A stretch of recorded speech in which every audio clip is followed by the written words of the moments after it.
अब इस सारे सिस्टम का तीसरा स्टेक होल्डर जो हॉस्पिटल था, हॉस्पिटल ने इस सारे सिस्टम में उसको क्या फ़ायदा हुआ, क्या नुकसान हुआ, उसमें देखें दो चीज़ें हुई कि जो गवर्नमेंट हॉस्पिटल थे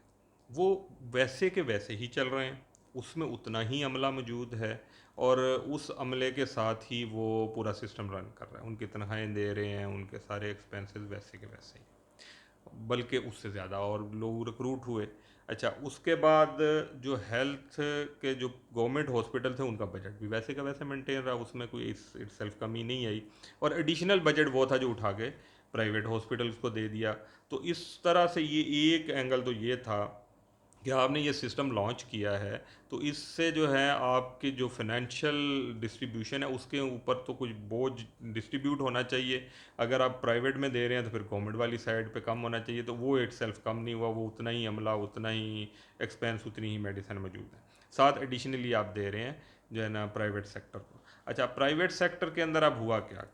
कि हॉस्पिटल्स ने क्या किया। एक तो हमें पिछली वीडियो में हमने बात की कि एक तो इस पिछले अरसे में प्राइवेट हॉस्पिटल बनने और चलने का जो है ना बिज़नेस अपने तौर पे इस पाकिस्तान का सबसे बड़ा बिज़नेस बन के सामने आया, बहुत बड़े बड़े इन्वेस्टर इस तरफ आए।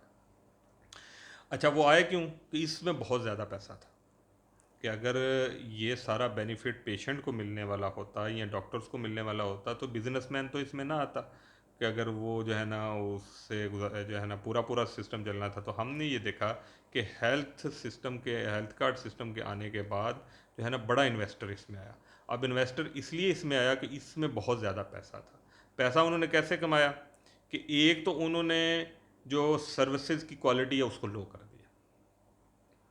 कि प्राइवेट हॉस्पिटल का जो स्टैंडर्ड था उसको लो करके वो वही गवर्नमेंट हॉस्पिटल के स्टैंडर्ड पे आ गए और जनरल वार्ड बना दिए, और मरीज़ वहाँ पे पड़े हुए हैं। जहाँ पे 10 मरीज़ की गुंजाइश है वहाँ पे इन्होंने 25 मरीज़ डाल दिए। और उसके बाद क्या किया कि डिलेइंग लिस्टें हर ऑपरेशन की बनी, और साथ सबसे इम्पोर्टेंट जो चीज़ बनी वो ये था कि सस्ता डॉक्टर ढूंढा, कि एक जो है ना न्यूरो सर्जन है जो अपनी स्किल है उसकी है, कई सालों का तजर्बा रखता है, वो रिलेटिवली ज़्यादा फ़ीस डिमांड करेगा, क्योंकि अब लेनी है फ़ीस उसने हॉस्पिटल से, क्योंकि बजट हॉस्पिटल के पास आ रहा है, वो मरीज़ के पास नहीं आ रहा है, या डायरेक्ट मरीज़ ने उसको नहीं देना। तो अब हॉस्पिटल ने क्या किया कि हॉस्पिटल ने वो मरीज़ को एडमिट कर लिया और सस्ता डॉक्टर ढूंढना शुरू कर दिए। और उसमें हुआ क्या कि जो बिल्कुल नए लोग जिन्होंने स्पेशलाइजेशन की थी वो लोग कम रेट्स के ऊपर इन हॉस्पिटल के साथ एंगेज होना शुरू हो गए। एक तो उनके एक्सपीरियंस की वजह से जो है ना पेशेंट को नुकसान हुआ, हॉस्पिटल को यहाँ से पैसे बचे। दूसरा चीज़ जो थी